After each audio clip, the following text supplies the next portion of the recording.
Assalamualaikum warahmatullahi wabarakatuh. Selamat pagi semuanya. Jadi di sini kami Agnia sama Suci akan mempresentasikan mengenai hukum taklifi dan hukum wadi.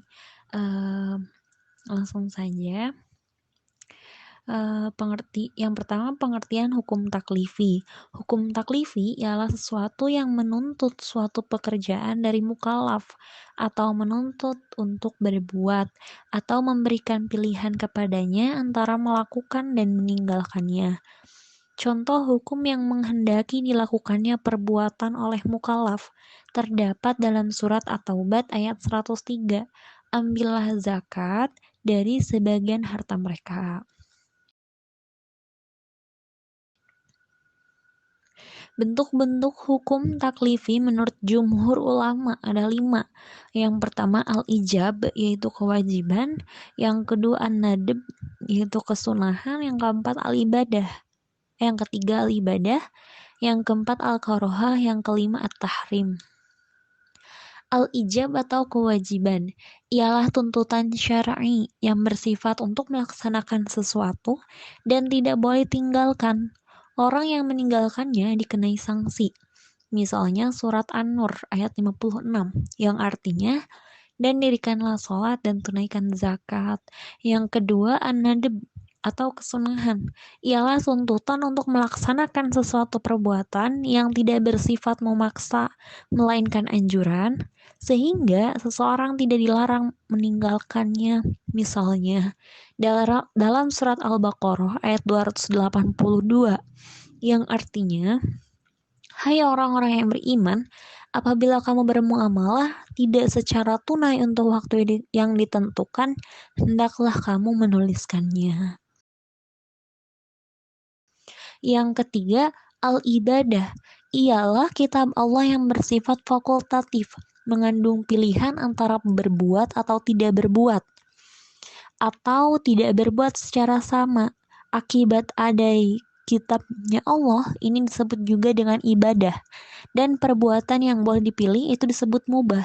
Misalnya, firman Allah dalam surah Al-Maidah ayat 2 yang artinya, apabila kamu telah selesai melaksanakan ibadah haji, bolehlah kamu berburu. Yang keempat, al-karohah ialah tuntutan untuk meninggalkan suatu perbuatan, tetapi tuntutan itu diungkapkan melalui redaksi yang tidak bersifat memaksa.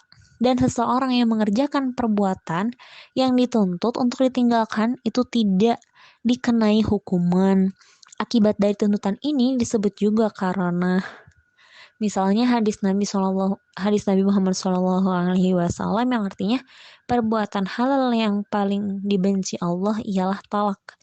Hadis riwayat Abu Daud, Ibnu Majah, Al-Baihaqi dan Hakim. Yang kelima, at-tahrim ialah tuntutan untuk tidak mengerjakan suatu perbuatan dengan tuntutan yang memaksa. Akibat dari tuntutan ini disebut hurmah dan perbuatan yang dituntut itu disebut dengan haram. Contoh, memakan bangkai dan sebagainya. Misalnya, firman Allah dalam surat Al-An'am ayat 151 tentang larangannya membunuh yang artinya, jangan kamu membunuh jiwa yang telah diharamkan Allah.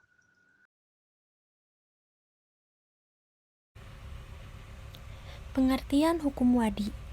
Hukum wadi yakni hukum yang mengandung sebab, syarat, dan halangan terjadinya hukum dan hubungan hukum. Hukum wadi juga merupakan titah Allah yang berhubungan dengan sesuatu yang berhubungan atau berkaitan dengan hukum-hukum taklifi. Hukum wadi ialah firman Allah Subhanahu wa Ta'ala yang menuntut untuk menjadikan sesuatu sebab, syarat, atau penghalang dari sesuatu yang lain.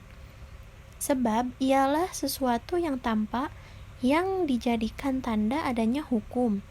Misalnya, kematian menjadi sebab adanya kewarisan, akad nikah menjadi sebab halalnya hubungan suami istri. Hukum wadi dibagi menjadi 5 macam. Ada sebab, syarat, mani atau penghalang, sah dan batil, azimah dan rukhsah. Yang pertama, sebab. Maksudnya, sesuatu yang kepadanya bergantung suatu hukum. Sebab juga dapat diartikan suatu hukum yang dijadikan syar'i sebagai tanda adanya hukum. Misalnya dalam firman Allah dalam surah Al-Isra ayat 78 yang artinya, dirikanlah sholat sesudah matahari tergelincir. Pada ayat tersebut, tergelincir matahari dijadikan sebab wajibnya sholat. Yang kedua ada syarat, yaitu sesuatu yang tampak dan sebagai tanda adanya hukum. Dalam arti lain, syarat ialah sesuatu yang berada di luar hukum syara, tetapi keberadaannya hukum syara tergantung kepadanya. Misalnya firman Allah dalam surah An-Nisa ayat 6 yang artinya, dan ujilah anak yatim itu sampai mereka cukup umur untuk kawin atau dewasa. Ayat tersebut menunjukkan kedewasaan anak yatim menjadi syarat hilangnya perwalian atas dirinya. Yang ketiga, mani atau penghalang. Halangan di sini mempunyai arti sesuatu yang dapat menghalangi hubungan hukum, yaitu sifat yang keberadaannya menyebabkan tidak ada hukum atau tidak ada sebab. Misalnya dalam hadis Nabi yang berbunyi, pembunuh tidak mendapat waris. Hadis tersebut menunjukkan bahwa pembunuhan sebagai penghalang untuk mendapatkan waris. Yang keempat ada sah dan batil. Lafaz sah dapat diartikan lepas tanggung jawab atau gugur kewajiban di dunia serta memperoleh pahala dan ganjaran di akhirat. Contohnya, sholat dikatakan sah karena telah dilaksanakan sesuai dengan yang diperintahkan syara dan akan mendatangkan pahala di akhirat. Lafaz batal dapat diartikan tidak lepas tanggung jawab, tidak menggugurkan kewajiban di dunia dan akhirat, dan tidak memperoleh pahala. Yang terakhir ada azimah dan rukhsah. Azimah dan rukhsah adalah hukum yang disyariatkan Allah kepada seluruh hambanya sejak semula. Artinya belum ada hukum sebelum hukum itu disyariatkan Allah, sehingga seluruh makhluk wajib mengikuti sejak hukum tersebut disyariatkan. Misalnya, jumlah rakaat sholat zuhur adalah 4 rakaat. Jumlah rakaat ini ditetapkan Allah sejak semula, di mana sebelumnya tidak ada hukum lain yang menetapkan jumlah rakaat sholat zuhur.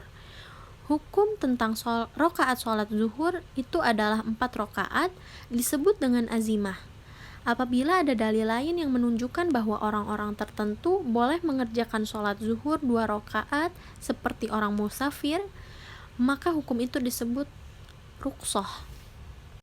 Sekian yang dapat kami sampaikan. Mohon maaf bila banyak kesalahan. Wassalamualaikum warahmatullahi wabarakatuh.